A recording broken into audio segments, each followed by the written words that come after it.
Tug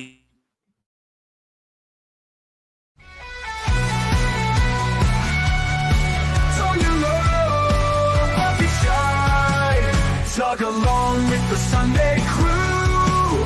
Geeking out is what we do. Giggle on, it's gonna be great. Don't be late, let's celebrate.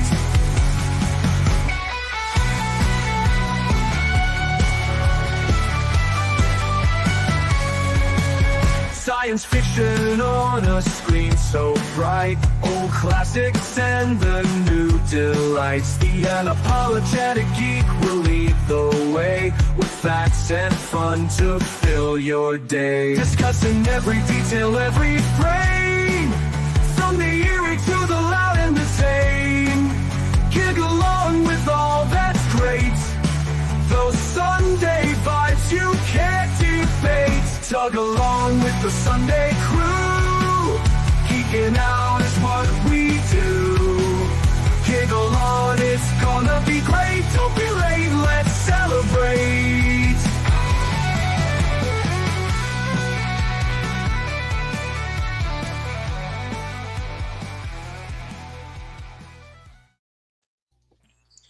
Hello and welcome to Tug Chat. This week we have a new guest that I would like to introduce, although he seems to have disappeared on me. No, I'm here. Okay. I just stepped outside. Most of you know who he is, of course. This is Shane, aka Sick, aka Buff, whatever you want to call him. And yeah, I've been trying to get him on here for months, but he's always busy driving around in his truck or something. I don't know. I'm sorry, my pesky little job gets in the way of things sometimes. Yeah. But here he is. Thank finally you for having me. Yeah, thank you. Of course, anytime. Honor and a privilege. Yes. Let us say hi to everyone in the chat. We got Danny Staten. Hello, Danny. We got Mon Cher. Snarky. Yeah. Vim Vanderstraten, as always. Vimmy. Just Carowin. Esmeralda, always good to see you. Yeah. Just as. Hey, Rome is here. Rome. Sarah, My Flock is Everywhere, also here. Sister My Sarah. flock. Emily Miller, naturally. Miss M. Channel member Sean Innes. Somebody get the I'll phone. get that. I'll get it. Probably for me. If it's my wife, tell her I'm dead. It'll make her day. Channel member Indie Spots, of course, here to fact check us in real time. We love you, Indy. That's why we love it. We love it. AM. Yes. It's like a running joke. So today we're going to talk about songs for movies. And you know me, I like loose definitions. I don't like to be specific. So I thought about having rules where it was like the song had to be specifically written for the movie, but I've decided against that because there's a few songs on my list that don't qualify and I still want to talk about them. So as long as it's a song that's featured in a movie and not like a song that's like thrown on the soundtrack that you can only hear on the radio for like 3 seconds in the movie. Nothing like that. That's stupid. Like a song that you can associate with the movie.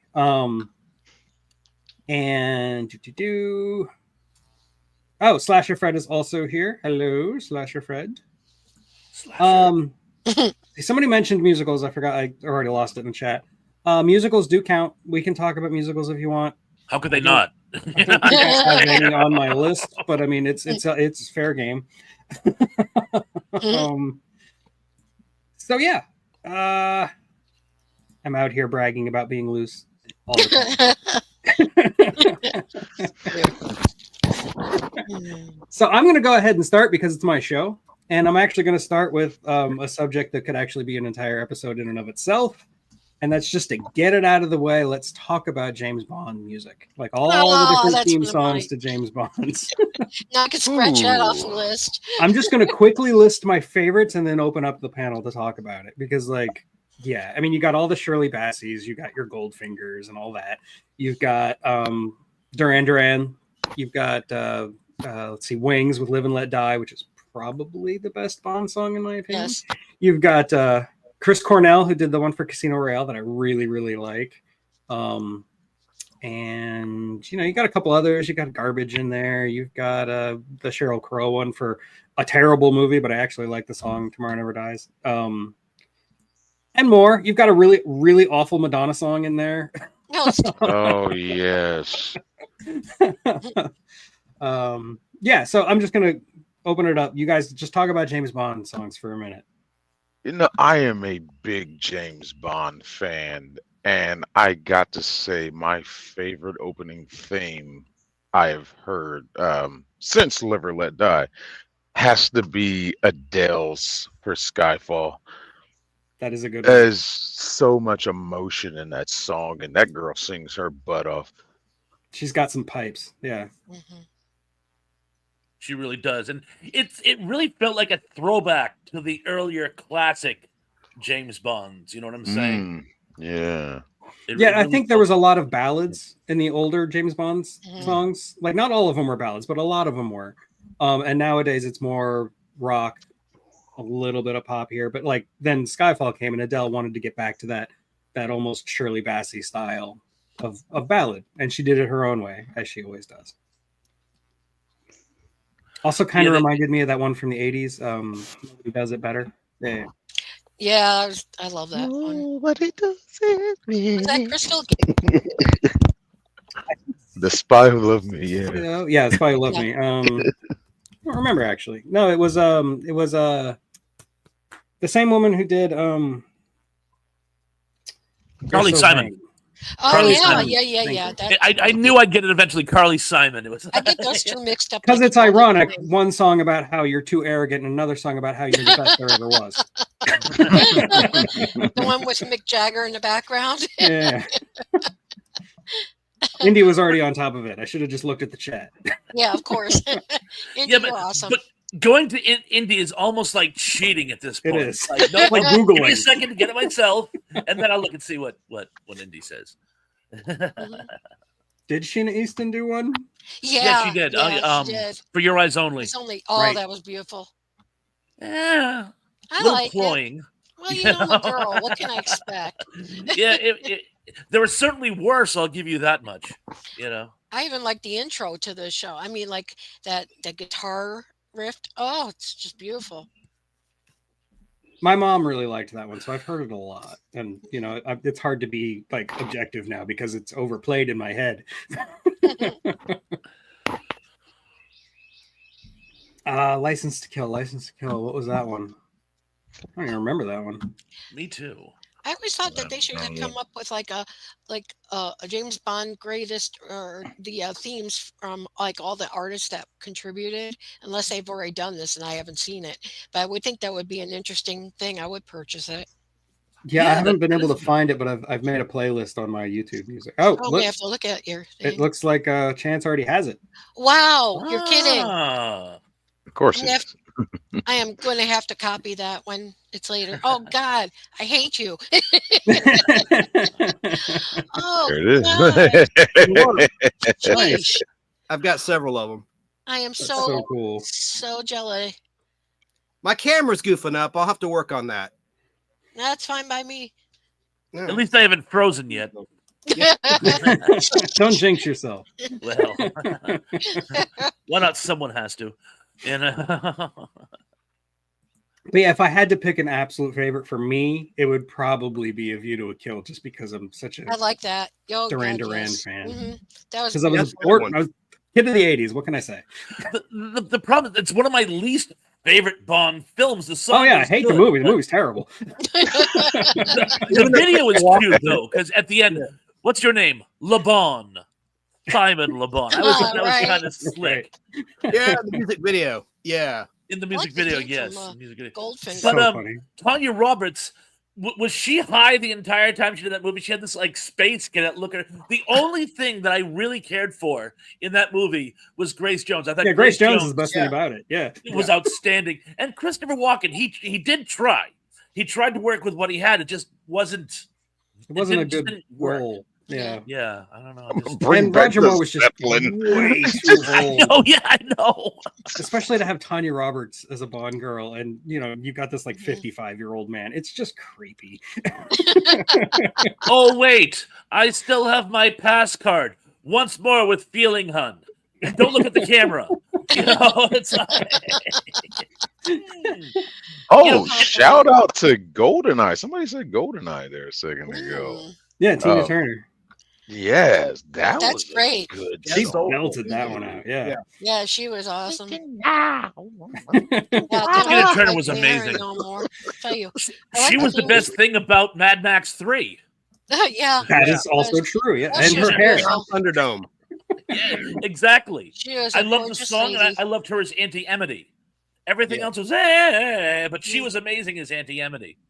Mhm. And yeah, Emily, you're right. Usually the Bond girls are much younger than the actor who plays Bond, but I think Vito course. Kill just took it to the nth level. It's the It worst abused the offender. privilege. You know? Hello. I like Yeah. Goldfinger, the theme from Goldfinger. I thought that was pretty cute. Yes.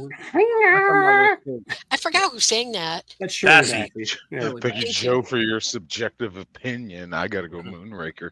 But Mhm. Moonraker Shirley was the Bassey. first one I saw in the theaters. I was like 12 or 13, and my dad took me to see it. And it was like, dun dun. So I always remember Moonraker. I'm not gonna She call did it the that- best Bond movie. It's like Oh, personally, it wasn't, but it was a one of my spectacle. favorite because I'm a big sci-fi junkie, and it was like Bond in space. I'm like, yes, Yeah, yeah, absolutely. You know, my dad did the early titles for the James Bond movies. If you ever see in the credits, name by name of Maurice Bender, that was my dad's. Oh, Yeah, that was my dad's boss, Wow. Yeah, I'm very Wow. familiar with that name. I see it all the time. Maurice So that's Bender. cool. Very neat. Neat. Yeah, He was on Futurama, wasn't he? I don't know. Different Bender. I knew someone would get it eventually. I knew it would B-I-N-D-E-R. dawn on someone eventually. Speak of Bender B. Rodriguez. Is it a lagger or is it I am nail? Bender. Please insert girder. He's pregnant. Anyway, yeah, like I said, I could talk about Bond theme songs all day long, but I think we should move on. Unless anybody else has anything else they want to say about Bond songs. Shout out to Rita Coolidge, All Time High. I like that. Oh one. yeah. Yeah, I'm a that's big great. Rita Coolidge fan. I like her voice. She's And I beautiful. like that song because I always aim to be #1, whether it's in sales or whatever I do. So it's kind of like, I don't know, it's an inspirational song. It is Kinda inspirational, yeah. Like It is Survivors, nice. Rocky 3, anyway. No, yeah. Good point. Eye of the Tiger kind of song, Yep. but in a different way. I'm sure that song might come up again. Okay, Thrash, you go ahead. Well, I'm very glad that you said musicals count. And actually, technically, this one crossover from musical into rock opera. But I'm going to open with what is essentially one really long song with a lot of changes in it. And that is Pink Floyd's The Wall. Nice. yeah. Now, the funny thing, I had been a Pink Floyd fan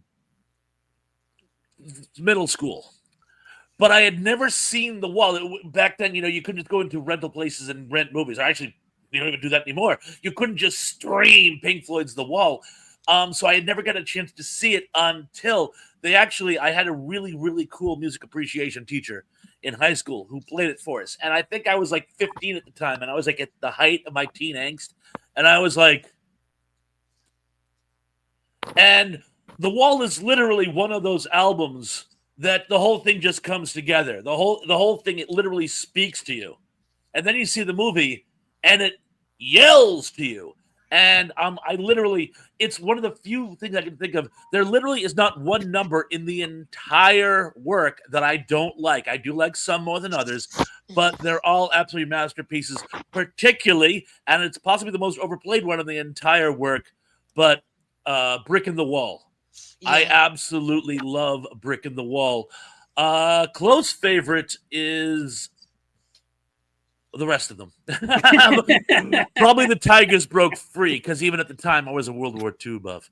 But anyway, yeah, I had Yeah, to that- open with it's Pink Floyd's not- The Wall. That wasn't originally on the album. The Tigers Broke Free. Yeah. I know they edited it. Yeah, they added it later. But there was a lot of like the movie version of The Wall has different versions of a couple of songs. I actually think the movie versions are better. Yeah, I can't think of any off the top of my head. Like, is there anybody out there? I think the movie version's a little bit tweaked and it's a little bit better. And the movie version of the trial itself at the climax is way better. And that movie, I saw it when I was way too young, and it kind of messed with my head in a good way.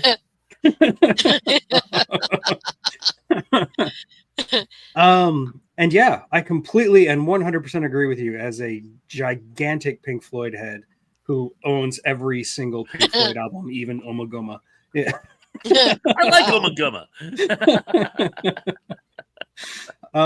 Yeah, Mothra. I can't add to it. It's great. The Wall as one long continuous stream of consciousness song. Yeah. Yeah, that movie was trippy. Do you know how the genesis of The Wall, like what event sparked the writing of The Wall? Well, I know that there's a few life imitates arts throughout, but I'm going to guess it was the incident where he had food poisoning and they pumped him full of sodium pentothal and made him go on stage anyway. Yes, that is actually, that's part of it. And it was there was a concert that they'd had a few weeks earlier where some guy was tripping on acid and stood up in the middle of the crowd at a downtime and screamed, the worms are eating my brain. And so that's where a lot of the stuff comes from in The Wall about, the worms digged into his brain. Yeah. That's some good stuff. That I had not heard. So thank you for the thank you. But it was around exactly the same time as the food poisoning incident. So yeah. And he did find out his wife was having an affair by calling to talk to her while he was on tour, and a guy answered the phone. You'd think he would have known better. Whoever the guy was, he was an idiot. Don't answer your girlfriend's phone when her husband's away and could call. I learned that myself. A lot about Roger Waters' dad dying at the Danzio Bridgehead, which he talks about. Tigers Broke Free is basically autobiographical. Yeah. Yeah. Anyway, sorry. I'm not going to talk about The Wall all day, and I have, actually. And will again at some future point. Well, those kind of movies really do incite people to make lectures and stuff. They actually had a course in one college back in the 60s my mom told me about. It was Illinois State University or something like that, and they were having a talk about Green Acres, like the Zao or Tao behind Green Acres. I'm like, oh my God, wasting like people's time talking about that, and how Arnold Stiffel was the best one ever. My oldest brother, when he went to community college, he took a class on the mythology of Star Wars, and it was all talking about Campbell and the part of mythology and all that stuff. And I remember thinking, man, when I go to college, I want to take all the classes like that. That's probably why I got into film. Anyway, Shane, it is now your inaugural chance to pick something. I'm sorry. I thought it was Dick's turn. As we got these, if you notice these license plates in my background, I got to talk about this one in particular. This is probably one of my favorite movie soundtracks from this movie. If you know the tag, you know it. That is the. Thank you. Sorry, I couldn't resist. I had to blur that. That movie there, man. As young as I was, that's me and my mom. She really she got me into movies. She made me the movie buff I am. And watching that movie at such a young age and experiencing the Blues Brothers, it is my favorite movie. I figure when I hit 1,000 subs or maybe 500, I'm gonna finally do a review on it, and I'm gonna be fair because the movie does have its problems, but it is still a beautiful movie. Blues Brothers 2000 can go straight to hell. Yeah, I agree. But the soundtrack alone on that movie with the Blues Brothers themselves, because they are a band, started out on Saturday Night Live with Dan Aykroyd and James John. Jonathan. Too many of them. John Belushi. But these guys actually did that. They took it as a touring act, and the band, they're all musicians. They're an actual band, and it was like I learned that later in life. It was like that made the movie more special to me. And that soundtrack, there's not one song in that movie I do not like. Probably my favorite one is "Shake It Like a Tail Feather" with that was when they went to Ray Charles's shop. Ray's music has changed, and everybody's dancing out in the streets. And fun fact about that scene is everybody's out there dancing in the streets. You know, everybody's wearing kind of like springtime, summerish clothes. It was like the dead of winter when they shot that. It was cold. I like Ray Charles with the kid. Shame to see you gone bad. That kid that tried to steal the guitar, that is Argyle from Die Hard, the limo driver. Yeah. You're kidding. Oh my god. Oh my god, that's an amazing fun fact. Oh wow. Oh my god, I love that movie a lot. I'm writing that one down for one of my shorts. See, being from Chicago, that's my kind of like a hometown movie. At least I've seen it over 100 times. If my producer is here, he'd tell you about a couple of them. He's visited a couple of the shooting locations they did up there. One of the highway chase scenes where when John Candy was in the back of the state patrol car with the two main cops, and they drove it into the side of that semi. He's like, that's like right up the road from where he grew up, where they shot that. I love that scene. The truck's hugging in the car. We're in a truck. Yeah. But yeah, that soundtrack, man. Oh, I still sing it to myself every now and then. That I get to be anywhere and just like music is in your head, and it doesn't matter if there's no music playing or not. And a lot of that music comes back to like the Blues Brothers soundtrack. But yeah, beautiful. Yeah, even like their rendition of Rawhide, which they do for a joke, is still great. And they also do a cover. It didn't make the album, but the movie. They do a cover of "Sink the Bismarck," which is actually outstanding.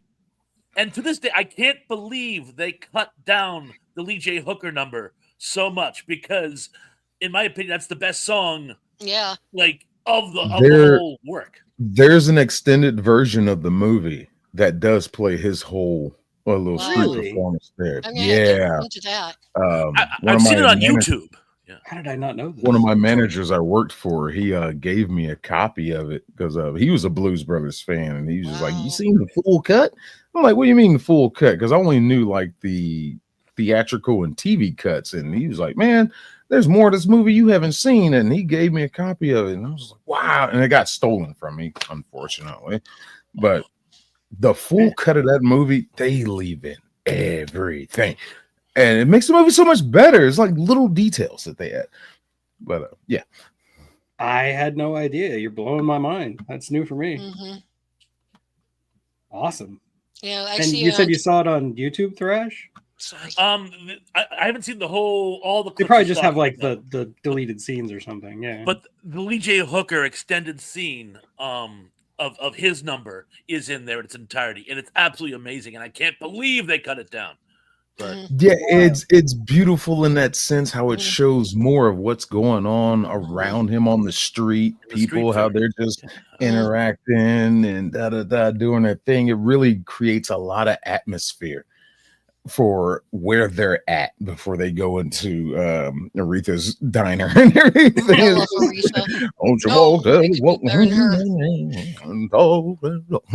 Aretha. 4 whole fried chickens and a Coke. They owe you money. Rye white toast. Those two Hasidic diamond merchants.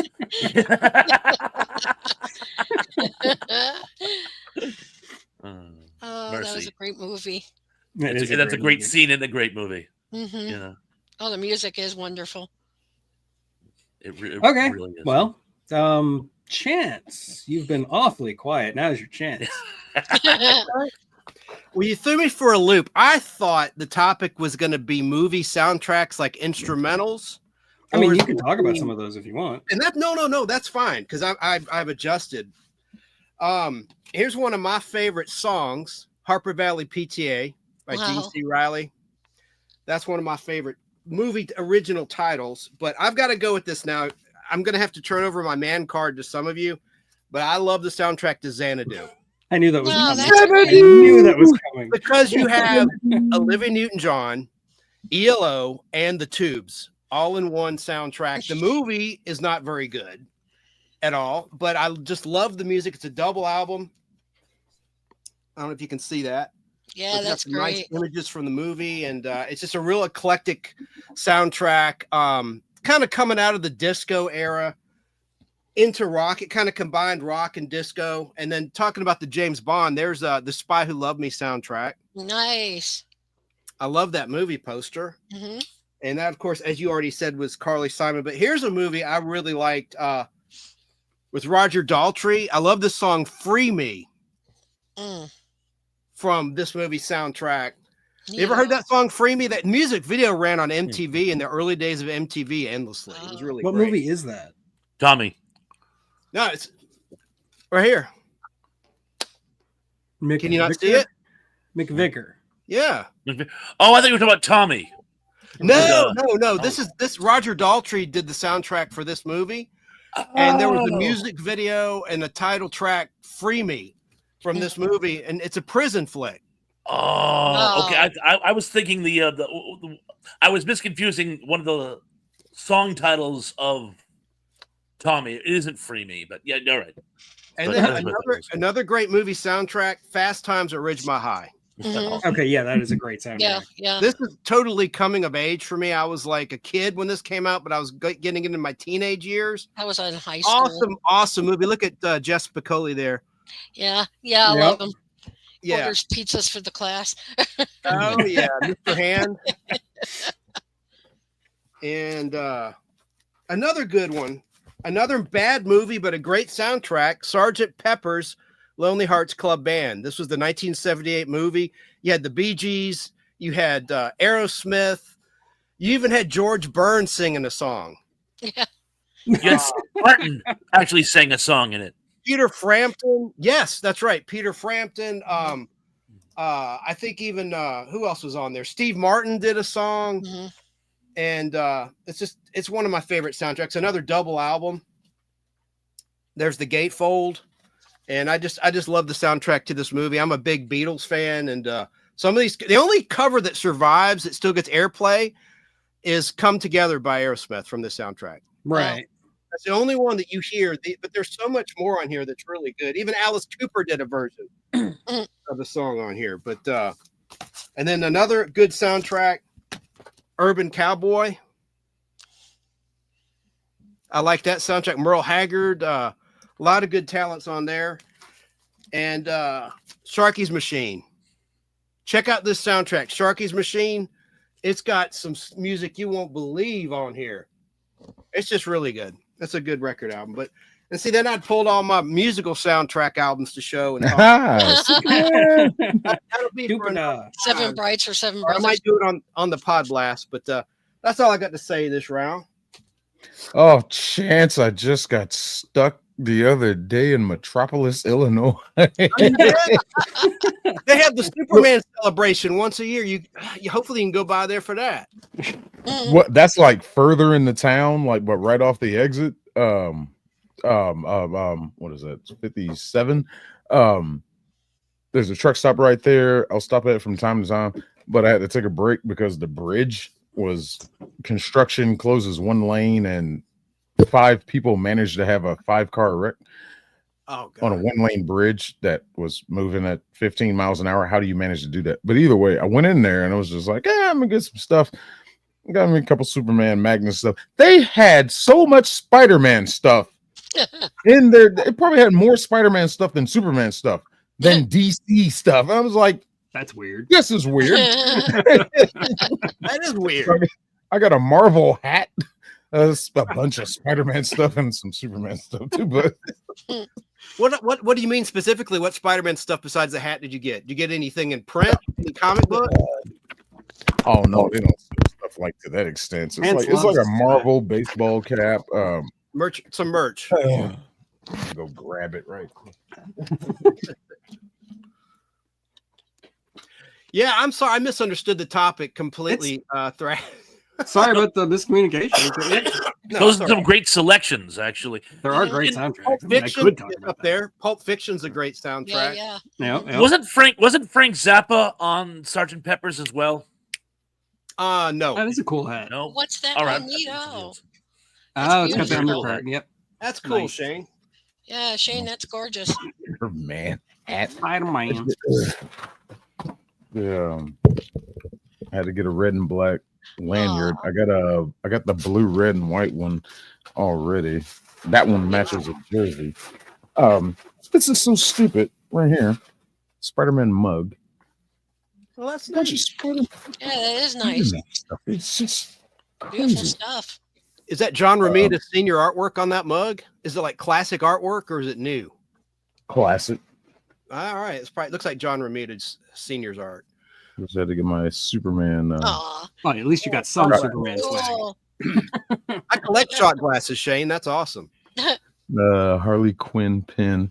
Oh, See, I was neato. looking for. I went there for the sole purpose of looking for Harley Quinn stuff, but the girl was like, "Oh, we got pins, and there might be a magnet." She was like, "Well, we got the Joker magnet." She just gave me that one, Oh, wow.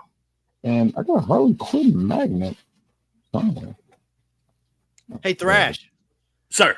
You know who was in the Sergeant Pepper soundtrack? Donald Pleasance, otherwise known as Loomis in the Halloween movies. He Oh, actually wow. sang a little track in there. No kidding. No Yes. kidding. He's in the movie too. I had no idea he could sing. Oh, Yeah. Shane, I that's had no idea you could sing. He, can't. really cool stuff. He does like Shagger, like these street things, you know. $81 damn dollars.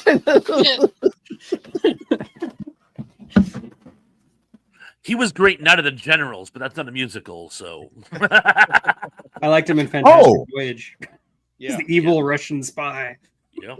And he was a Bond Okay. villain too. Yeah, he was Blofeld. He was the Right, Bond one of- villain. What Yeah. he was one of Blofeld's. Yes. Right.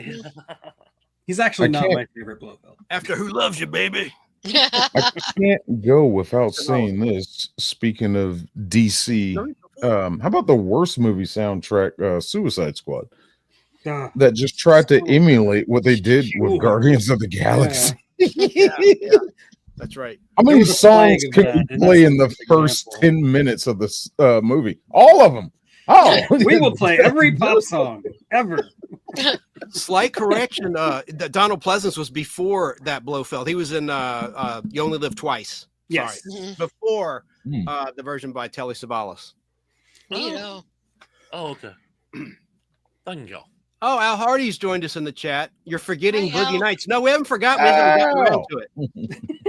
I'm sure it'll come up sooner or later.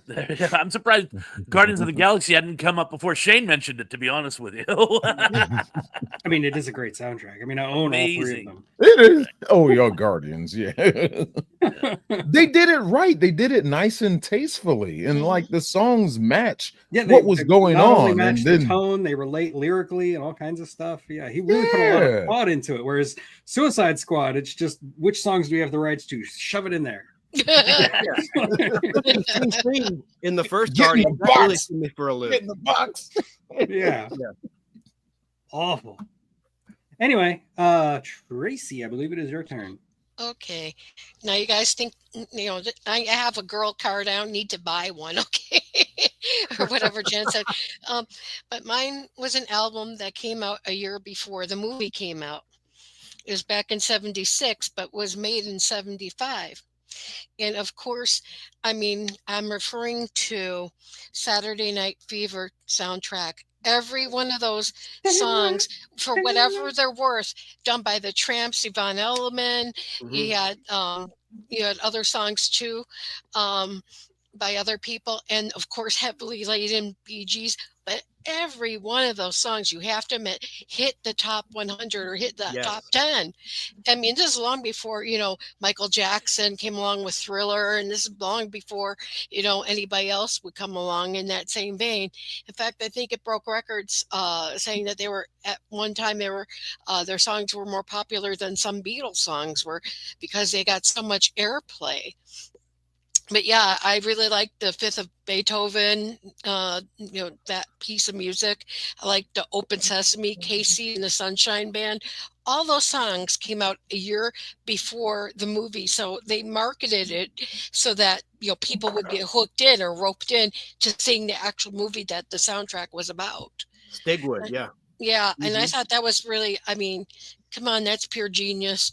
I mean, whether you like disco or not, it has nothing to do with that. I think the reason why I like it is just because of the production and the way they got people interested in it. Yvonne According to Elliman, I can't Indie, believe you mentioned her. That's great. She's one of my favorite underrated artists. Me too. She's beautiful. Oh my God, could that woman sing? Oh, If I according to can't have Indie, Jew, I don't want no Gentile baby. If I can't sorry. this. I've been Oh saying that to my my. wife for years, and she thinks it's hysterical. It's one of the few jokes I do with her that she still thinks it's funny after all these years. Oh God, that's hilarious. hilarious. But I Yvonne really Elliman like was them. wonderful. Yeah, I thought she was beautiful. And then of course you had the Tramps and Tavares, and those were people you never really heard from ever until that soundtrack came out. And I tell you, every time I hear Disco Inferno, my heart just like melts. I just love that tune. Me too. according to Indie, 5 songs from that album hit number 1, and 9 Mhm. were in the top 100. That's right. That's crazy. Yeah. It started the disco. Well, it really catapulted the disco craze, right? It- Studio it 54 was lengthened it. rocking. Yeah. Because by around 77, 78, it was starting to fuse out until Saturday Night Fever came out. That's when they sort of brought it back again for a little while, but then it eventually died in 79. Yeah. Good. Yes, people were weird in the 70s. Couldn't resist. I'm sorry. And how about the Queen soundtrack for Flash Gordon? That was beautiful. Absolutely. That was a complete rock soundtrack. There was no symphony orchestra. It was all rock. I loved it. Mhm. Yeah, I've got an entry on my list that's just Queen because I could talk about Flash Gordon. Yeah, I could talk they did a about lot. Highlander. Oh, yeah. Who wants to live forever? And I have like another one too, but I mean, I'm just going to discuss it real quick. Is David Bowie did 2 different kinds of pieces of music for 2 different movies I really, really love. One was Cat People called Putting Out the Fire, Right. and the other one was Falcon and the Snowman. This Is Not America. Those 2 are my pocket favorites too. No dance magic. Great songs. dance? Mhm. Great song. Is your tooth bothering you, my lady? Yeah, but I'm fine. I'm ignoring it. I'm in denial. Then I'll stop bringing it up. I'm very sorry, though. No, you're fine. And you got all those albums too, like what was it? Eddie and the Cruisers, and you had like, yeah. And anyway, I'll wait till it's my turn again. I got a whole bunch of those to talk about. So that's my end for now. The Indie Spots brings up the good one. Speaking of Queen, Wayne's World. Would that not be like the most iconic song of that one, Bohemian Rhapsody of that movie? Absolutely. They brought But it. Dana- They brought that back. Yeah, Not that a song was real basically movie, of dead course. in obscurity by then. Yeah. But a great. Apparently, Dana Carey didn't learn the lyrics to it, so he's just kind of mouthing along. Oh my God. Yeah. Okay, so let's see. Oh, that's a good one. Guns Mhm, Yeah, the Guns You Could N' Be Mine, that Roses. is a good one from Term T2. Yeah. mhm. iconic in the hallway scene when the T1000 and T800 first meet, and he's got the gun in the rose box, Oh yeah. That's a which good they spoiled the movie with the trailer. Anyway, we're not gonna. That's a habit with Terminator movies. They always spoil things in the trailer. Let's see. It's a problem with the industry. They're always showing us. They always like to put a scene that took place after the climactic scene in the trailer. Like instead of the woman, they show the oorah at the courtroom scene. So the scene where he and Chris O'Donnell are fighting over the gun has no stakes because we know they're both alive in a few minutes. Hey, and what about Purple Rain, Prince? Don't forget that. Oh, Oh, yeah, that was a good one. outstanding. About Morris Day in the Times, baby. I love Worst Day in the Time. Yeah, their album. You know, yeah. Okay, well, for my turn, I think I'm gonna stick with 80s music, and I'm just gonna talk about 3 songs from the same artist, and that's Kenny Loggins. Danger Zone from Top Yeah. Gun. I thought that was 90s. No, that was No. 80s.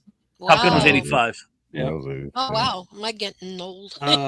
Footloose, obviously from Footloose, Hmm. Okay. and I'm All Right from Caddyshack.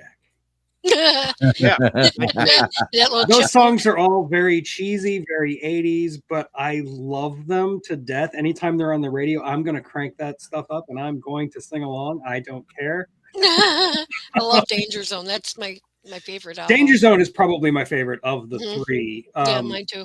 When I was a teenager, I used to play like a flight simulator on my IBM wow. PC Junior, and I would always have the Top Gun soundtrack in my how ears cute. the whole time.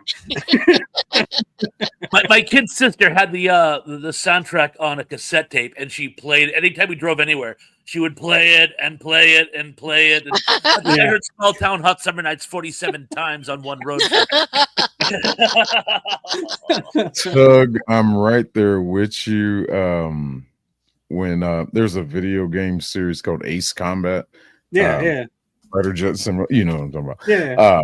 I played part 2 on a demo disc like back in the 90s before it came out, Nice. and I've been addicted to that game series. I've played all of them, beaten all of them, and of course, yeah, Danger Zone. Danger Zone, was you have to. always in my head when I'm doing my missions.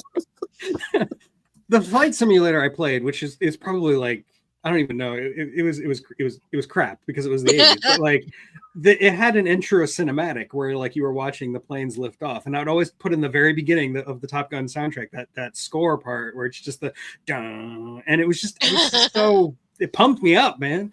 I wish I could Right have seen between that. I paid good money. What I was also- to the Archer fans out there, there's a rockabilly version of Danger Zone, which is actually really amazing, actually. Awesome. And and the movie itself is crap, but in regards to Caddyshack 2, Mr. Logan's song for that, he did Nobody's Fool, Right. is actually kind of slick. I really like that song. So I should at least read that into the record while we're talking about K-Log. My grandfather had a animatronic beaver or gopher. I mean, gopher that would actually like play that song. And Oh would my dance to god, it. that's hilarious. wow. Yeah. Did it dance? It did. It danced. That's It awesome. did Was that the gopher bass? dance. That bass fish that sang? Yeah, it was like the Like that. bass fish. Yeah, The bass, that's it. Mhm. but with I have a K-Log. lobster that does that. I actually have a video of me singing with the lobster. I got It some better, power that sang. it better sing Rock Lobster. Yes. It actually does Rock the Boat and Sea Cruise by Oh, nice. Frankie Farrelline or something. I forget. Mhm. But, And yes, Texas Night, Iron Eagle as well. Yes, it also had a really good soundtrack. It wasn't quite as good as Top Gun, but it was still good. I used to play the Last Emperor soundtrack when I played Civ 2. That's Well, close. there you Wow. dun, dun, dun, dun, dun, dun, dun, dun. I used to have a flower, like a sunflower. They played John Denver's Sunshine. Oh, Oh That's yeah, cool. on my Oh. shoulder. Sunshine on my shoulders, blah, blah, Yeah. blah. Yeah. I also watch a lot of hockey, and whenever I watch a game that has the New York Rangers, inevitably at some point one of the commentators is going to say, "And he's taking the puck into the Ranger zone," and just instantly get Kenny Loggins stuck in my head. To Tracy's point, That's not to be hilarious. morbid about John Denver and the shoulder. That's pretty much all they found was his shoulder when his plane crashed. They never found his head, Oof. reportedly. Isn't that Oh. terrible? Ooh. I'm not trying to be morbid. Wow. It's Sunday. I'm sorry. Holiday weekend. No, that's fine. It's fine. That's, But that It's trivia, reportedly, it counts. yeah. And it's real stuff that happened. You're not, Yeah. you know. If only he hit the reserve fuel switch, he might have lived. yikes. That's, Wow. that's the story. Learn your lessons, people. I'd Okay, never Thrash. fly a plane. Who, On that me? note, yes. you. Oh. Okay, Bring us up. I'm actually going to go with another 80s cult sleeper classic, and I'm going to go for many reasons with Streets of Fire. Oh, Oh, that's the one I was trying to think of. Good job. yeah. Well, yeah. glad to be of service. As I'm sure many of you know, I had a bizarre crush on Diane Lane when I was a kid. That certainly helped. Beautiful. But the movie had an absolutely outstanding soundtrack, and it has one of my favorite made-up movie bands of all time, the Sorrells. which of course had a young Robert Townsend. And Right. I'm hideously embarrassed. I can't think of the actor's name, but he played Bubba in Forrest Gump. He too is one of the doo-wop singers in the Sorrells. Oh wow. And facts. I mean, most people can't remember, besides people like us, Streets of Fire in this day and age. But everybody knows "I Can Dream About You." You play "I Don't Dream." Yeah. It's like one notch below "Don't Stop Believing." You play "I Can Dream About You," and everyone's like, you know. But they couldn't tell you what movie it's from. I like that song. Oh, it's an absolutely amazing song, and the soundtrack is phenomenal, and the movie is great too. All right, the story is weak, the acting is inconsistent, but it looks like a Hopper painting. Yeah. A dystopian I can Hopper see that. painting. How can you not love a dystopian Hopper painting? And William Dafoe as the strangely effeminate biker gang leader. I mean, it's a cult classic. And I absolutely melt every time Diane Lane sings her cover of Nowhere Fast. Aw. To this day. I know at this point I'm a dirty old man. I think we've all established that. At the time she was a sexy older woman, but I still to this day it's like I love the rendition of Nowhere Fast. There's And I two love the types of movie old poster, men, either too. dirty old men or old men who are lying to you. No, but she was beautiful. Come on, you gotta face it. She was gorgeous. And the movie poster is cool too. I love that movie poster. I love the tagline too. A rock fable. Why does Howling 2 keep coming up in my chat? What? It seems like every week somebody mentions Howling 2 for some reason. I don't know why. I don't know if I ever saw Howling 2. I remember Howling 1 vaguely. I was more of a American Werewolf in London fan. Most people were. I was more of a Howling guy just because I became a Joe Dante fan later in life. Great practical effects. I like the original black and white. Well, yeah, of course. You know Totally me and different. my meetings. When I was a kid growing up, I was probably more of a Teen Wolf guy, but anything except the one with Jack Nicholson. Oh yeah, God. that was terrible. Yeah. The only good thing of that is his line delivery where he's like, "I'm marking my territory." That's it. That's the only good thing about the entire movie. That's funny. So Okay, Shane, I think it's you. it's you. Um, Come back, Shane. I just want to mention two maybe minute minuscule ones. Well, I don't say minuscule, but kind of looked over. One not so looked over. Trash. I think you mentioned the Emperor's theme. From Star Wars, Duel of the Fates from Phantom Menace. Yeah. That is like the best song I think in the prequels. Great I piece think of it might be is. one of the best songs Yeah, in Star Wars. strong. John period. Williams. Yeah. It was so iconic, and like somebody oh god, let me get the story right, but there was a thought to add the orchestra part, the choir part, Yeah. Opera. and William was kind of against it, and somebody threw just a rough improvisation at him with it, and he was like, maybe we could work with that. And then it became what it was, and it's just like, oh my god, it just sets it off. That one, and the one movie, the first one that I thought about when you brought up this topic was iconic to the movie Repo Man. You got don't know Thrash's about attention. that movie with Jude Law and Forrest Limp-Eyed Whitaker. Oh, he's talking about Repo Man, not Repo Man. Oh, okay. Well, I still have Repo Men. I still have that tattoo on deck from the Unity. But the girl, God, I forget her name, but his love interest that ends up being so in the movie, when he first meets her or notices her, she's singing Cry Me a River at this bar that him and Forrest Whitaker are at. And that song really stood out in that movie. It's like I don't remember any other song from that movie. Yeah. It's gorgeous. And the way she sung it, as she's putting her emotion in, I think she actually sung it. I think. But it was like a standout song in that movie. Would you cry me a river? Anyway. That's a beautiful song. Makes me cry. It's touching. Cry River. There you go. I mean, like songs like that are touching to me. They're very memorable and they're very sweet and they're very tender. I prefer Tears in My Fro because I'm standing on my head, crying tears over you. That's from I Sliders. think to label a movie, I think probably one of the most iconic is Huey Lewis and the News, Back to the Future. There we go. Back in Time.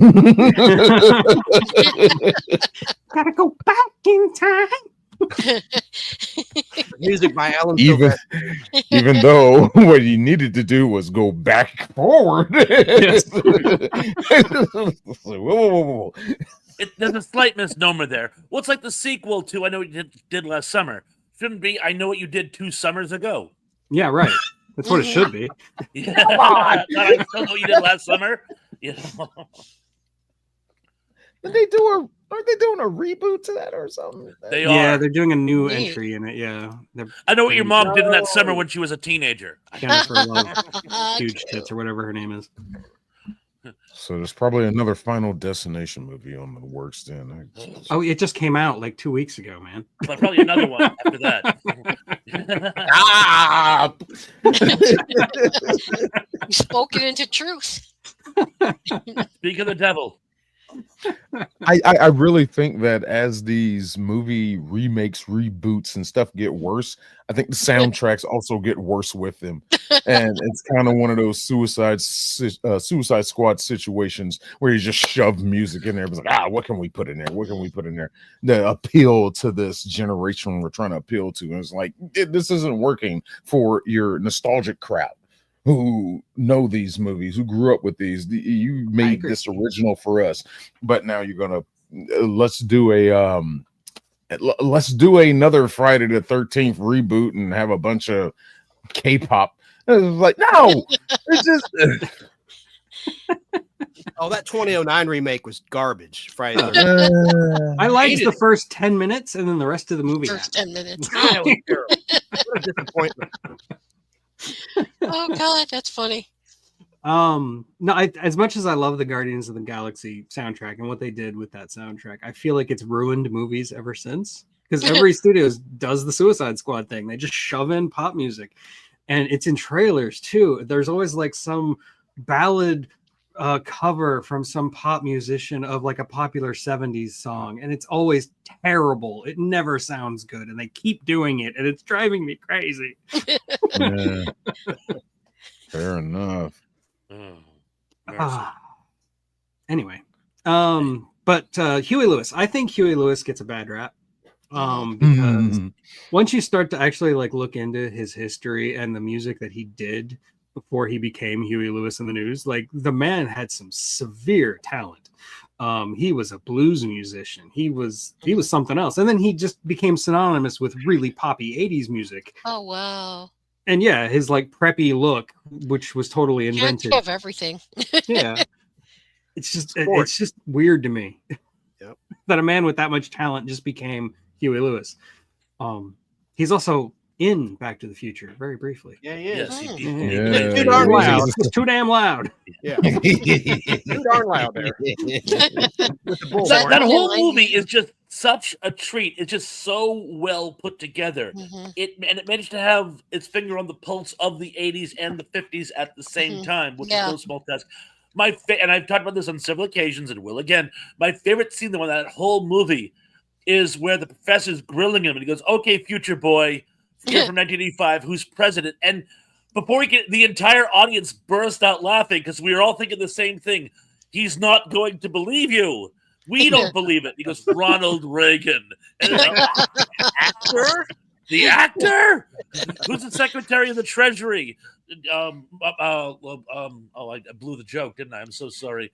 I I know who forget you mean, their though. name, too. Mhm. Yeah. It's an obsession now. The guy, Martin Lewis. Lewis. I give up. Indy, fill her in. Line. You know? Real cute. All right, I'll give it again. No, I'm kidding. But you know where this is going. And Mike Harper, thank you for bringing up Oliver and Company. It's one of the most underrated Disney movies, and I like it because it has Huey Lewis and Billy Joel in it. It was a cute movie. Yeah. Hey, Mike. Hey, Chrissy. Yes. Hi, everybody. BBB. We've had a few sneak in, not from under Oh, us. Vim mentions songs inspired by movies, which requires me to bring up one of my favorite anecdotes, the Cyndi Lauper song Time After Time. Mm-hmm. She wrote it because she saw a listing for the movie Time After Time in the TV Guide. Wow. It has absolutely nothing to do with the movie, but she just stole the title. Directed by Nicholas Meyer of Star Nicholas Trek. Meyer of Star Trek. The Wrath fame, yeah. That's scary. Absolute great premise. The movie doesn't quite click, but I love the premise. Jack the Ripper escapes in time, I love Yeah. that. and David H.G. Warner. Wells wants to build a time machine while researching his book, goes after him. I mean, how can you not have fun with it? Mary It's also Yeah. weird because it's got Malcolm McDowell as the hero. Yeah, and Yes, that's how he I met know. his future wife. Ooh, did I have a Mary crush on Steenburgen. him? Yeah, Yeah. he did marry Mary Steenburgen. It didn't last, Oh. but Yeah, Mm, Malcolm She-Bop. McDowell. Ooh, baby. no. I complimented Bad him Boys on the crap. air about that. I said, I loved you in Time After Time. When I was talking That's with him, nice. Tom Snyder, back in September 20th, 1996, I called in as a caller on the Late Show with Tom Snyder. He Oh, was the wow. guest. I asked him, I go, what did it feel like to kill off Captain James T. Kirk and Star Trek Generation? And Tom Snyder just cracks up. He goes, "Are you a Trekkie?" That was his response.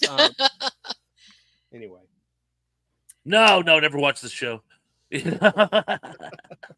Anyway, let's see. I think it's Chance's turn. Go Well, for It it. is Chance. Chance's turn. I have an earworm for everybody, and that would Uh-oh. be from the Beverly Hills Cop soundtrack. Since we're talking 80s, Axel F.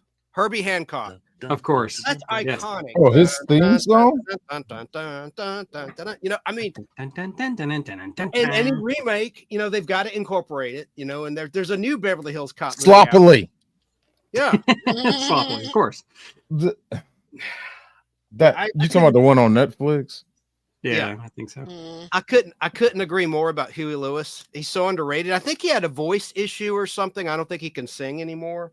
Yeah, he had like some kind of, it wasn't cancer, but he had some kind of like Throat ailment, right? on his vocal cords. Larynx, something with his larynx or something like that. Yeah. But a lot of people in the chat are talking about Superman the movie. I know I already mentioned that. And to tie into what you're saying about Guardians of the Galaxy, I wonder if James Gunn is going to put a lot of pop music in the new Superman movie out this July 11th. You know, I wonder if it's going to be a mix because, you know, we're used to, you know, the grand John Williams music. Will there be a balance? Will there be a love like song or, you know, with Lois and Clark? I mean, I guess we'll find out soon enough. It's only a couple months away. Are we But even I'm going to very- have a Lois in that movie? You know, There- John Lewis. Yeah, Lois is in the movie. Yeah. Oh, yeah. Made songs for Mm. pieces of music from the heart. You know, It's not an It was an art form for him. Absolutely, and it's not an origin story. So he's already here in the new movie, but I can't wait to see it. I'm really excited about that and Fantastic No. Four. That movie But, scares me. Fantastic Four. Look, Fantastic Four. I, What- I, I know- my I know we're concern, talking about. I know we're My talking about concern- music. yeah, my concern is too much Herbie in the trailer. Yeah.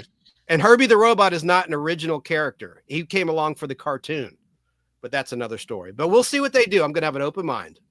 I'm not How do going you to. Yeah, I'm bring going back- into it as blind as I can. I know enough, but I Yeah. don't want to know. But Yeah. like, I'm just gonna go in blind with an open mind and hope that it's great. Well, So you're Pascal, Daredevil. Y'all were earlier. A lot of you Yes. talking about how you like him the best. So that's Yeah. Mr. Fantastic. But yeah, I mean, I pretty much said my favorites. I mean, if anybody else wants to go, I mean, I had a bunch prepared for soundtracks, meaning musical soundtracks. I'm sorry. Pulp Fiction. No, it's fine. No, it's my fault. Pulp Fiction's my favorite. Xanadu's my favorite in terms Aw. of original songs of movies. Grease, honorable mention. That's kind of Yeah. scorched earth. People are sick and tired of Mhm. talking and hearing about Grease. I mean, Mhm. but it is an iconic movie soundtrack. That's one of my favorites. Oh, Grease brought the Hollywood musical back from the dead. It Yeah. didn't last it did. long, but you Yeah. know, you can't Yeah, underestimate because their then Grease 2 came out. Yeah, because And what that did you have put it before that? back. Hair, I guess, That was the was most bad. popular. You had Hair, and that was like 1969, I think, and then Grease 1978. I can't think of anything in between. Can you? Me either. There was a Broadway musical that became a hit motion picture Mhm. adaptation. I can't think of any. Someone in chat will correct me. But yeah, Grease is the word. I love Grease. I love Mhm, that me too. soundtrack so much. And Me too. I'm a big Olivia Newton-John fan, so I had to mention Yeah, Grease and she's Xanadu. gorgeous. She could sing too. She Oh, could do everything. She's like the triple threat. In concert, do you ever see her in concert, Tracy? Yeah, she's real good, and she knows how to write music and perform it. She knew how to play like guitar and piano and all these other things too. That's what I mean. She was a triple threat. She could act, she could sing, she could dance, and she read music. Yes, and she was 28 when she filmed Grease, Mhm. portraying an 18-year-old. Yeah, So that ain't easy, and she pulled No. it off. No, she was genius. And yeah, and you know the story about the leather pants at the end. They Tell they me had about to, it, they had to, stud, sl- with the they had cigarette. to, yeah. Well, I She knew was that. sewn into those pants, he said. Go That's ahead. what I was told. Yeah, Oh. she said it. I saw an interview with her. She said it herself. Yeah, that she Mhm. literally, when she had to go to the bathroom, there was a problem. Yeah. Yeah. Oh, and Jesus Christ Superstar, yes, counts because it was a rock opera, but also Godspell. Mhm. Godspell was in there too. Yeah, Indy already mentioned Godspell. Yep. Oh, he did. Oh, I didn't see it. Sorry, Indy. I didn't see you mentioned Godspell, and of course Rocky Horror. Although Rocky Yeah. Horror was Yes. never mainstream. Rocky Horror was like it was a cult film before it came out. Mhm. Yeah. It was a midnight movie, and that's tough to do. I've had this conversation on many occasions. You can't set out to make a cult film. It has to happen organically. It has to be bestowed upon you as an honor. You can't say, "Oh, this will make a great cult film," with the Yeah. possible exception of The Lost Skeleton of Cadavra. Yeah. That actually was made as a cult film, and it worked. But it's the exception, not the rule. And it's also not a musical, so I shouldn't be talking about it here. A quick apology I'm to gonna Sarah, my say- flock, because I mentioned Grease. She hates Grease. So if you're out there still, my flock is everywhere. Sorry, I mentioned Grease. I could But tell it you is one one of of my mine. favorites. Oh, Go please, for it. Tracy. Go, Tracy. Okay. One of my all-time favorite movies, because I'm from Chicago, is a movie, but it was a '70s movie. It was called Cooley High, and that soundtrack also had hit after hit after hit, mostly Motown. But I mean, it was just gorgeous pieces of music. I can't think of Smokey Robinson without thinking about that Cooley High movie, or the Supremes, or any of that, because that was a great movie, and it was sad too. Tracy, what TV show was inspired by that movie? Yeah, wasn't that What's Happening? Yes. Yes. Raj rerun. Yeah. Yeah. Little D. Yep. Yeah, I like Dee. She was my favorite. Oh yeah, she loved peanut butter. I like how she lie on him all the time. It's funny as hell. Wow. I'm Ooh, looking at mama, look what Raj did. Mabel King played the mom in the first couple of years, and of course she was in The Jerk. Yeah, oh, she was beautiful. That woman was gorgeous. I loved her. She was funny as hell. I looked up She the was also in The soundtrack. Wiz, wasn't she? Yeah, think The Wiz is a good soundtrack too. I was just going to mention that. Good job there, Thrash. Wow. And her song is my favorite song in the entire movie, too, by the way. No Oh, Bad wow. News. I love No Bad News. For some reason, even though it's sung by the witch, it's still my favorite song in the movie. Do you like Billy That's- Preston? Sorry. Yeah. That right there is a trait. Agree with me or not? A lot of these how do you say, fantastical movies, fantasy, whatever, Disney, whether it be side notes of like Lion King, Aladdin, the villain song always seems to be the best song in the movie. Yeah. It's just Yeah. Now that you mention it, yeah, the Lion King, it's the Brother Lion song is the best song in the soundtrack. So yeah. be prepared. in that new Wicked, isn't the Wicked Witch sing that big popular song, or popular, whatever it's called? I never saw that one. I refuse to watch that movie. I mean, I'm just saying, I'm not exactly going to see the movie either. I'd rather read the book.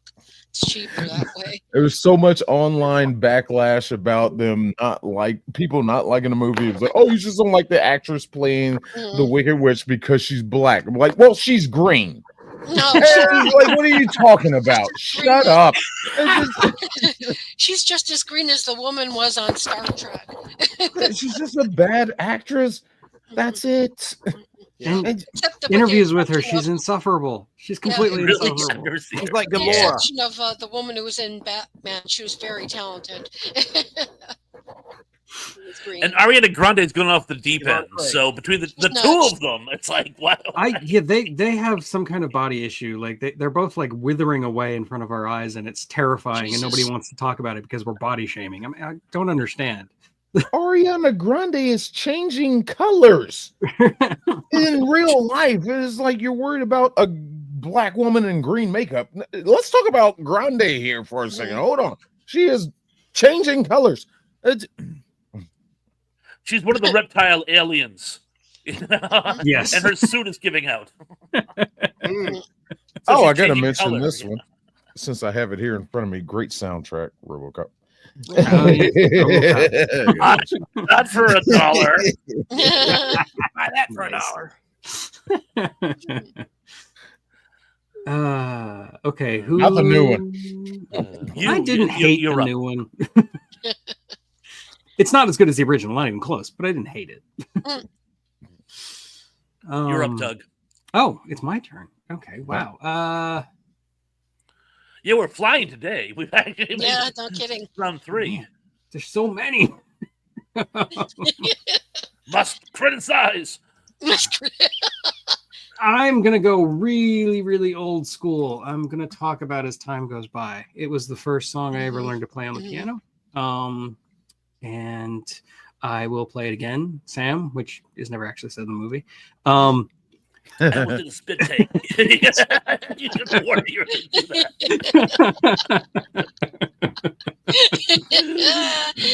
that was a close one. I almost trashed my equipment. At least Yeah, it is. It's a song that completely sets the tone for the movie. Casablanca. Casablanca, in case you Yeah. don't know what we're talking about. Yeah. And yeah, it's a beautiful piece. Yeah, I don't really have anything else to say about it. It's just, it is Casablanca. As Time Goes By is a beautiful song, and I can still play it on the piano to this day. I love it. That's the same way I feel about Over the Rainbow with Judy Garland singing Wizard of Oz. Yeah, according to the AFI, that is the greatest movie song of all time. And that song was almost cut because one of the producers thought it slowed the movie down. Yep. And they didn't like the idea of somebody singing in a barnyard. They thought it was Oh God, how petty! But made money, so I guess he turned his frown into a smile or whatever. Yeah. From frown. But as you guys all know, Casablanca is my absolute favorite movie of all time. I was obsessed That was with a that beautiful when I was in movie. high school, Yeah. And of course, not only as Time Goes By, which was actually old when it was put on the soundtrack. It actually came out in like 1934. Yeah, it was an older song. Yeah, it was repurposed for the movie because they liked it and they thought it'd be an appropriate number for two lovers to have. It's not the only song.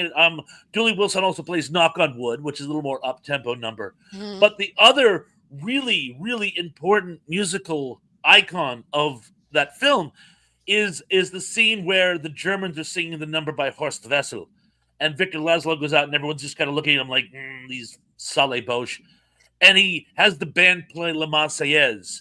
And everyone, regardless of their national origin, except for the other Germans, pipes in and just starts belting out La Marseillaise, including the woman who's actually having an affair with a German officer. Wow. And I saw an interview with the guy who wrote that, whose name eludes me for the moment. He was one of the writers for Casablanca. And he said, because it was very important to him to be anti-Nazi, he was in fact Jewish. But he said when he was writing that scene, he had tears running down his eyes, and he knew that was going to be an iconic moment, and he did not fail himself. I think it's one of the greatest movie moments in cinema history. Yeah, you see that one anonymous woman standing up and singing like with her whole body, and she's crying, and that's effective. It's really That's what effective. I'm talking about. Music that touches you. You know, you don't get that now. Not very. It's 80 years later, and every time I see it, I still want to bomb Berlin. No offense to my German cousins, but it's inspiring. Well, you think about how many American boys got killed over there too, and they weren't Jewish. Some of them were. Some of them were. But I'm thinking about just as a collective, how many guys went in the army or in the army told them they were like sick. They were really 16, but they went into the army telling them they were like 18 or something, and then only to hear their moms crying about them not coming back home. They used to they would take their shoes and write 18 on the bottom. So when the draft agent said, "Are you over 18?" "Yes, sir, I am."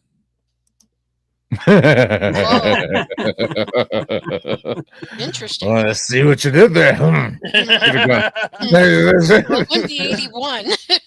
Go suit up. Well, yes, if they were standing backwards. Yeah. Well, Danny Staten brings up Mel Brooks, so maybe we should also talk about Springtime for Hitler. Beautiful. Yeah, that was a great song. I cried when I heard that. I was laughing so hard. When I was working in the video store, I had the now I didn't realize how much bad language was in it, so I had to take the remake out. But just for laughs, I put the original in because I thought that'd be a fun watch, and it was. And when they were doing the Springtime for Hitler scene, and I'm not making this up, a group of Hasidic Jews just happened to be walking in front of my store, and God is my witness. I didn't know what to do. I go, if I go take it out, that's going to look even worse. So do I leave it in and kind of go, ha ha? Or do I take it out and say, nope, Nazis here? And and they just kind of looked at you like, and then kept walking, and I'm like, Toda. Wait a minute. It's written by a Jew. Yeah, but explain that to them. I know they don't consider secular Jews to be Jewish. So they have their own crazy mentality. Sorry, and I'll just leave it go at that. Back and say the Inquisition. What a show! Well, please don't. Here we go. Don't go there for me. But that actually happened to me. And I'm like, what are the odds? I couldn't do that again if I tried. Mercy. But Mel, and he wrote most of the music in his movies. For example, one of my favorite songs in one of his movies is actually "Blazing Saddles." I think it's actually a surprisingly catchy song for what's supposed to be like a light comedy. And but again, he wrote it. Which song?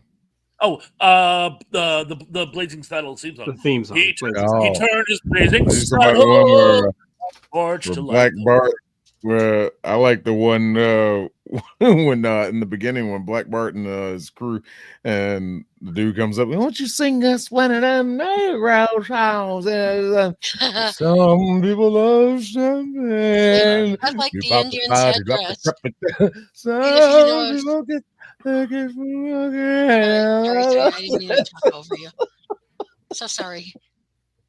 I love the pirate movie, and that's 80s versions of the Pirates of Penzance. I'm going to tell you something about that, but it's in my next video I'm going to put out. But interestingly enough, I liked the Blazing Saddles part where you see the Indian's headdress, and then there's like this whole line of like Hebrew writing above his head. And I think it's the prayer for wearing the talit, which is like the scarf with the extra strings on the bottom. It's like it's supposed to be for prayer ritual. I thought that was the most hilarious thing I've ever seen. Okay. Yeah. Cute. Being Jewish, you'd have to know. Thrash, I believe it is your turn. Oh, all right. I should have been more prepared. Let's see. I will pick one at random. I already talked about Streets of Fire. I talked about Streets of Fire, right? Yes, of course I did. Mm-hmm. Yep. Okay, I'm going to talk about movie soundtracks as we've permitted. I'm going to go back to one. It was one of the first movies that actually really turned me on to movie soundtracks, and that is The Good, the Bad, and the Ugly, with its Morricone soundtrack. Because you soundtrack composers could actually create a feel throughout the entire movie. It's not just one song. It's actually the tempo changes throughout. I mean, the parts that are funny, there's a great scene where when they accidentally turn themselves into the Union soldiers, and that it goes dun dun dun, and it's almost like saying nah nah. It really like conveys a feeling. And in the end, with a whole ecstasy of gold, and they have to like go into the triumvirate. It just, you're watching it, and it's like, and the soundtrack just creates just such a mood throughout. I mean, it really. I mean, it's a great movie anyway, but in few occasions I can think of, the music and action go so well together as to really complement each other. It's just really an amazing soundtrack. Yeah, I think- and it's like it defines spaghetti western. It is like the definitive spaghetti western sound. Definitely. Yeah, what I like is an honorable mention to West Side Story. Every time I hear "When you're a jet all the way," from your first cigarette to your last dying day. You know, I thought that was a good one. Oh, it's a great soundtrack. Hmm. It really is a great soundtrack. Or Bernstein.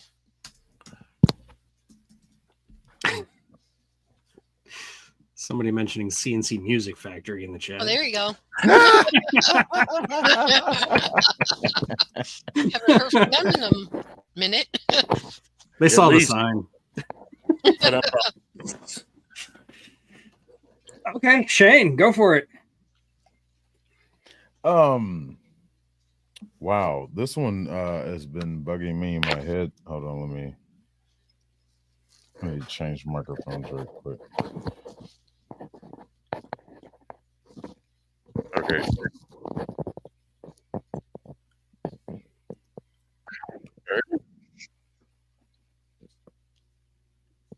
Hello? we can hear you. This one's been bugging me in my head for a second. Well, it's not a 70s movie, but it's based in the 70s, and it's it's up there in my top 10 of favorite movies, of course. Fear and Loathing in Las Vegas. Basically the exploits of Hunter S. Thompson. Let's stop here. This is Bat Country. Not to be confused with Hunter Biden. Even though they live a similar lifestyle. But well, aside of the point that one of them actually had talent, but that soundtrack for that movie is so 70s, and they all just, like, the songs as they put them, they just all fit in place. They carry the theme of the or the feel of what's going on in that scene. Just there's a lot of music. It feels like it's bombarded in there and packed in there, but it's like if you blink, you'll miss the song change. And it's almost like the music is always going, but the feel for what they're going for in that scene, it's there. It's on point. It's hitting it. And oh my God, I love that soundtrack. A buddy of mine introduced me to that movie in high school. And I'm just like, oh my God, how have I never seen this movie?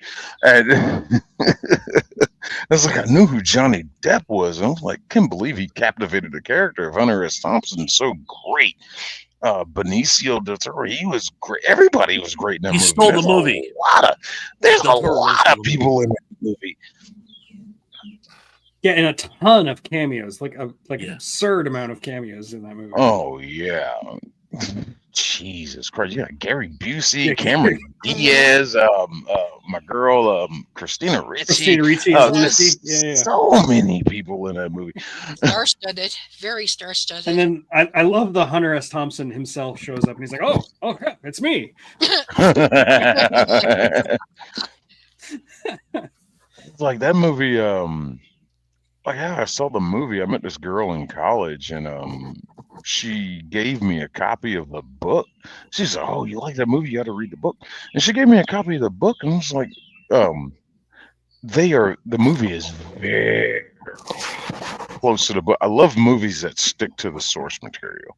No, That's I hate one when of they them. deviate, yeah. Yeah, and that was Yeah. a book that for years people were trying to make, and everybody said it was impossible, that this was an unfilmable movie. It took a madman like Terry Gilliam to do it. So Yeah, well, hey, hidden genius. and Danny Staten, I beg to differ. As much as I love Bill Murray, he is not Hunter S. Thompson, whereas Johnny Depp is. That Hunter was. S. Thompson. He Oh, and he was Johnny also Depp Whitey Bulger, nailed which is that. funny because you don't think Yeah. of Whitey Bulger Okay. and Hunter S. Thompson. You know? I love stories about mobsters. Yeah, when I heard he was playing Whitey Bulger, I'm like, fat chance. And then I saw it and I go, he nailed it. And the weird thing was Whitey was about a foot taller, but you don't care. You just accept it. Okay, yeah, he's Whitey Bulger. All right, I'll buy that. Yeah, Johnny Depp is a good actor. I think Pirates of the Caribbean just ruined him because now he's always Jack Sparrow now. No, Amy Heard ruined him. Oh, he nailed it. Wood. Yeah. I mean, he nailed it. Yeah. Amy Heard destroyed him. He'll never Amber Heard. Well, I said, I'm sorry, Amber. It's an Amber Alert. The first time a man won an argument against a woman. I mean, geez. Made national news, man. Yeah, no But it kidding. destroyed him in doing it, you know. Yeah. No, Yeah. he won. He won. Beowulf killed the sea serpents, but he still died afterward, you know. It's not- Yeah, right. His Last career I was already heard- over before the lawsuit, like because of all of that. Last I heard, Disney wanted to renew or bring him back for that character, and he turned them down. Yeah, He's he just said, like, Oh. you dragged me I'd through the rather mud. not." Screw you. You screwed me off without hearing the facts of the case, and he stood on his morals. He was just like, no, y'all did not stand behind me, so screw you. I'm not gonna stand behind you. He's also gotten to a point, I think, where he's just tired of acting. Like, he much prefers I wouldn't blame him. singing and doing his whatever weird stuff that he does with his life. Charles he's Darwin got asking, Shane, are you in the bathroom? No, he's No, not I'm smoking a out. cigarette. Should I'm he be? outside on my headset. Yeah, and Johnny Depp trivia, since that's what I do. He only got into acting because of his friend River Phoenix, who convinced Oh, him to give it a wow. try. Yeah, That's so bad. Yeah, wasn't he singing with the Butthole Surfers at the time? Wow. Yes, he I was. didn't know he was one of those. Yep. Yes, he was. Shice. Okay, I Yeah. forgot whose turn it is. My turn.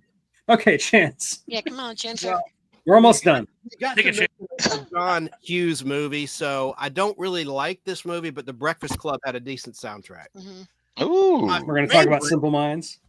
Yes, my favorite is the Oingo Boingo Weird Science track for Weird Science. That's my Weird favorite John Science. Hughes movie. That's just my personal opinion. Hey, if you like Weird Science, stick around on my channel because in about half an hour, I'm dropping my review of Weird Science. I remastered Wow. the copyright. Oh, I'm in for that.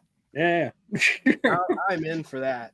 And I wore this Jaws shirt because I thought we were talking about instrumental soundtracks, but Jaws turns 50 this year, this Wow. summer. Think about that. How does that make you feel? Old. Yeah. I don't know. The movie came out before I was born, so I feel fine. Filmed in 74, released in 75, but I mean, talk about a great adaptation of a book by Peter Benchley. I mean, they nailed it, even though they had those problems with the mechanical shark. And the new Remind magazine's out. There's a nice little tribute to the summer blockbusters of the past. Wow. But What was that shark's name? Bruce. Bruce. Oh, really? and I wanted to show this is a tribute to Pulp Fiction, the movie poster. Oh, neat. And then an issue of the Incredible Hulk where She-Hulk is like Uma Thurman's character, Yeah. smoking a stogie there. I think that's pretty cool. Mhm. But getting back on topic, I'm going to have to turn to some sappy songs. We were talking about James Bond earlier. I always liked Sheena Easton's For Your Eyes Only Yeah, title track. yeah, that was beautiful. Here's Bill Conti did the soundtrack music. And he only did I think this was the only movie he scored of the Bond franchise. And Yeah, I most thought of he them were did- John Barry. Yeah, John Barry but there was a rumor about this movie poster. See the woman holding the crossbow with the legs? Mhm. When I was in grade school, people said that's a guy. Right. Oh, God. I've And heard that turned out not to before. be true. But there was at the party where the guy gets the harpoon in the back, one of the girls is a guy. There was truth to it, but it doesn't matter. I'm just saying, just as a point of reference. But I remember I got into so many arguments with people that said, Chance, that's a guy's legs. I said, no, it's not. Anyway, but I love If it is, I don't care. Sexy guy. Yeah. Sheena Easton was a great singer. I mean, Sugar Walls, that's kind of a I mean, what I don't even know what that family show. I don't even know what he's talking about, but I love that song. I like Sheena Easton. I It's from Willy Wonka. Remember at Willy Wonka? They had the wallpaper Balls, that was yes, flavored. that's That's exactly what what it's it is. about. Yeah. There's Snozzberries nothing tastes like Honesty. snozzberries. Yeah, exactly. Then why are There's they playing there's every nothing script sorted no one ever there. been- No. I'm just kidding. I've never Good save, Thrash. Good save. Yeah. Oh, And then- one thing I gotta point out, Chance. So 3 of the soundtracks you have mentioned, 3 of them, have Oingo Boingo on them. Wow. That's true. Weird Science, Fast Times, and the other one. The other one. The other one. Breakfast Club. No, No. wait. No. Short I knew I was gonna hate myself for starting to mention all 3, but now it got me thinking. I'm trying to think what the other one was. yeah, but you did mention 3. And we're all like, okay, Think on it. Think on it. Here's the other sappy one that I like. I've mentioned this before. Endless Love. The Lionel Richie duet with Diana Ross. Again, here's the man card. Not the best movie, but trivia. It is Tom Cruise's first credited role. He had a small role. He's not the dude here kissing Brooke Shields, but he has a small role in the movie. He's wearing little short shorts, little cutoff jeans, playing football in a park. But that's his first movie. And by the way, the new Mission Impossible movie's in theaters now. It's almost 4 hours long. Oh God. What? It's the last one, right? We can only hope. No, I like this movie. I like the Mission Impossible movies, but I never even saw the last one. So this soundtrack was good. It even had a Kiss song on it. I Was Made for Loving You. And I love that song. Yeah, I was. And there's another good song, Dreaming of You. Another one by Diana Ross and Lionel Richie. But I just like it. I like it a lot. Me too. It's Beverly Hills Cop, by the way. The Beverly Hills Cop. The movie's hard to find because allegedly Tom Cruise had Endless Love blocked from DVD release in the U.S. I had to get an imported DVD from England. Whoa. It was released on VHS way back in the day before he had the capital to have that done. I don't know if it's true, but the fact is it was never released on DVD or Blu-ray, at least the last time I checked in the USA. So. Wow. Yep. Anyway, it's been fun. I want to promote one quick thing. It's go for it. Memorial Day weekend. So on Fistful of Radio, my radio station, you can stream it from anywhere out of Atlanta, fistfulofradio.com. I'm doing a war movie tribute with trivia, and it's running right now. It started at 2:00, and it's a long show. It's like 5 hours long. So if you want to jump in, Al Hardy and I are talking about war movies, and it will air Monday night as well. On Memorial Day at 8 p.m. Eastern time at fistfulofradio.com. And it's also on my YouTube channel, The Nostalgic Podless. Thank you. Okay. Well, Tracy, you still get one more chance. 5 hours long. What you want me to say? Is my turn? Yeah, yes. you still get a turn. Yeah. You get one more turn. I'm working on something right now. I just got to put it down into the computer and record it. I just, I'm also trying to think of jazzing up my station a little bit by having an intro and an outro. So I think I might ask Miss Chrissy if it's okay if I could borrow her for her creative genius, because she asked, like last night, she was saying that she would help us. Yep. So I thought you'd be the person to ask. So that's what I want to do, and I think I'm going to have a live sometime tomorrow. Don't know when, so just look for it. Yeah, I'll try to be there for sure. Hello. And do you have one more soundtrack you want to mention while we still have a minute? Yeah, I've got one right here. Flashdance, What a Feeling. Yeah. Every time I hear that damn song, I think of her getting water on herself. Me too. Giorgio Moroder. Right, yeah, that was a Marauder song. Yeah. I love Giorgio Moroder. He did Cat People too. Yeah, he did Superman 3 also. A song with Chaka Khan. It was in the background. Richard Pryor drives up in his Ferrari. Yeah. No See, No Cry. Yeah. Yeah, he died like several years ago. He was awesome. Underrated. Oh, very underrated. He didn't do the song, but he did do the soundtrack for The Never-Ending Story. Michael Sembello. Yeah, I love Maniac from that movie Flashdance. Yeah. I'm a maniac. Okay. Thrash, are you going live tonight? Yes, I'm going to be going live tonight at 7:30. And in the spirit of the loss of George Wendt, the trivia tonight will be Cheers trivia. Oh, and by the way, you people seem to love my new game, The Last of Us, with apologies to the TV show The Last of Us. I do have more of those coming out, and I'm also taking suggestions. So tonight during the live show, if you have TV series or even movie series you'd like me to do a Last of Us theme on, I would be happy to. Twilight Zone. Neato.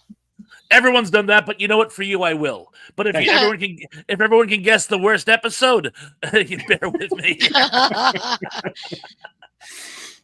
At least Everybody John is not Ratzenberger's still with us, right? I mean, I'm Yeah. sad. I'm sad about George Wendt going Me away, too. but John Ratzenberger is my favorite Cheers character. Oh, he was funny. I liked him on Jeopardy Mailman. on Cheers. He improved that entire character when Cheers was casting. He went in and he was actually auditioning for the role of Norm, and then he said, "What if we had a guy in the bar who's a know-it-all? I'll improv something." And that's how he got the part. The role was then written for him.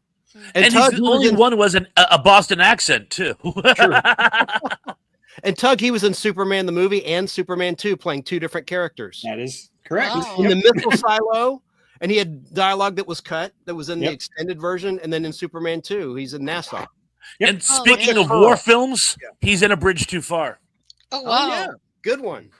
By the way, I have a credo. Speaking of war films, any war movie with the word bridge in it is a good one. Bridge on the River Kwai. Yeah. The Bridge Too Far, Bridges of Tokuri. You know. Wow. Okay. True. That's really cool. Okay. Well, Shane, since this is your first time on the show, you get to completely plug your channel. Tell everybody where to find you and what you do. We are Sick 2210 Productions on YouTube. You can just type in Sick 2210. Should bring you right to me. If not there, Buff drinks a lot. One word. Well, yeah, one word. I'm going live right after this. I gotta try to get as much streaming time in as I can, because this whole streaming thing, I just started this last year, courtesy of my producer. Y'all know who he is, the shirtless wonder. You know, you don't. But Yep. I think he's off-roading today, but I got to go through. I'm working on some stuff, trying to figure out some playlist stuff that I got going on. So I'm just gonna go through some videos to clean them out. I do a lot of movie reviews. That's what the primary of my channel is. But the lives are have been watching videos, because we started that as a we saw these two guys on YouTube. They were doing a reaction video, and they were just watching the video and just sitting there. yeah. That's not a reaction video. Oh man, that's crazy. Yeah. That's sniper. Oh man, you see that? Yeah, that's it. I was like, what? This is not a reaction video. Was that? So we decided we go ahead and it's supposed to be a whole team. There's supposed to be 4 of us, but it's just me and producer, really. But like to watch videos and react and put input in it. And a lot of the ones I really find fun in is like police body cam videos, a lot of soft sits, frauditors, drunks and Karens and stuff like that, and just have fun with it. Yeah, I'm an addict for those kind of videos, man. Like in my downtime, sometimes when I'm about to go to sleep, I'll just watch body cam stuff, because I don't know, I'm just fascinated. Yeah, me too. I watch a lot of that myself. I feel so bad when I watch it. I feel like I shouldn't be. Like, this is mean. But Yeah, they're just so fun to watch. It's like true crime. I love true crime. If somebody could, Rome, can you drop my link, please? And Rome is my #1 moderator on my channel. I pay her the big bucks. Oh yeah. Roll if you want to roll around the world. Hey, Sick, I love your home studio. It looks like the Death Star set or something. Seriously, it looks really cool. I think it looks like a bar. It is a work in progress. Not this back here. The studio. It is a work in progress. But yeah, that's where I make my actual videos. But I got to get back on it. A producer has I met up with him. What's today? Sunday. I met up with him yesterday. And he gave me the means of Fire Stick. So we are gonna get that thing set up, and hopefully it's gonna give me a better way to access media I'm looking for, and I'm gonna try to get back into movie reviews. I'm only home for like 2.5 days, so if I can get the recording of the video itself done here, if not do it on the road, but I need to do my visual recording here because I can't take this microphone on the road with me. It's just inconvenient in the truck. But if I could do my audio recording here, I can do the editing while I'm out on the road on my laptop. So I'm gonna get back into my movie stuff. But for right now, it's like a bunch of live streams. Cool. Nice. And thank you, Rome. Yes, thank you, Rome. And thank you, Danny, for putting it in my chat as well. But thank you for having me up, man. Yeah, anytime that you're actually free on Sundays, I'm always here, man. And you're always welcome. I hope I was on my behavior. I don't think I cussed. I don't think you said anything bad. I Okay. came real close. I'm the one who led go today. Anyway, yeah, like I said, I've got a review of Weird Science dropping in half an hour. I've already had that on my channel before, but this is the copyright-free version so that everybody can watch it. Bastards. And, yeah, it's Universal. Damn Universal. Yeah, Universal, they're tight. And then next week, I've actually got a review of Johnny Mnemonic, which I'm heavily working on right now. There's a lot of behind-the-scenes stuff with that one. Other than that, I'll be back here next week, and we'll have a part 2 of this. I have no idea who the panelists will be. I do. Yeah, I know you'll be. I know Damien, who usually does show up every other week, he will not be able to attend next week. So, bummer. But we'll have other people, I'm sure. Is Maybe he we'll in get court Damien over on that mailbox issue, or it's all about the mailbox? Yeah. Oh God. in the court? A court date. They got special jurisdiction. Oh my God. Link on my channel. It's just the Unapologetic Geek. Anybody who can drop a link, just look it up that way. The Unapologetic Geek. One word. That's it. And yes, the word mnemonic is illogical and really hard to say because your brain wants to say mnemonic, and that's wrong. It's mnemonic. And when I was recording the audio for this video, it was driving me insane. But knowing me, I worked really hard to pronounce mnemonic correctly. Then I probably said somebody's name completely wrong, and the comments are going to roast me because it's what always happens. Thank you, Rome. Thank you. Rome is on top of it. Well, thanks for having me on there too. Yeah, not a problem. Do you guys think there should be a Jaws remake? I know what Shane's God, going to please say. No. They'll ruin it. I know. It'll be a CGI shark. No. Oh, you're No, right. It will bummer. be a CGI shark. Oh, God, no. No. Please, no. Like, I'm not averse to remakes on principle, but that remaking Jaws is pointless. Some things are sacred. Yeah. Yeah, there's just too much blood, sweat, and tears, literally, that went into making the original Jaws, the headaches that they had to endure with dealing with that mechanical beast, all the problems they had with it and fighting to make that thing happen, and wondering, is this movie even gonna make any money? Did we do all this for nothing? That sweating, and then it becomes a phenomenon of a movie. They can't recreate that. There's no fear if you and the remake chemistry it with between the today's cast. technology. You will never be able to recapture that lightning in a bottle ever. Look at Rome said. Rome said they'll probably make the shark twerk.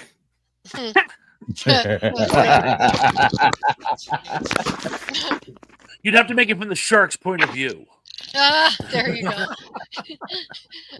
No, wait, there is a Jaws remake. It's called The Meg. Yeah, the Meg. Meg. Just throw Jason. I did a minute review on that movie and I got vilified. You never read the books. You just don't get it. I'm like, no, I do get it. It's a Jaws ripoff. Yeah, I do get it. It's a crap. Brogu, you're gonna have to find me on OnlyFans for that. I'm not gonna do that on this channel. I don't care if you got Jason Statham in it or not. Statham. Or however he sounds. It's just, That's pretty That good. was actually, pretty the good. accent That wasn't there. bad. I can do a better one. I just don't feel like doing it because I don't want to give him the honor of imitating his voice anyway. So anyway, yeah, like I said, you're always welcome back on my show. You're Thank you, awesome.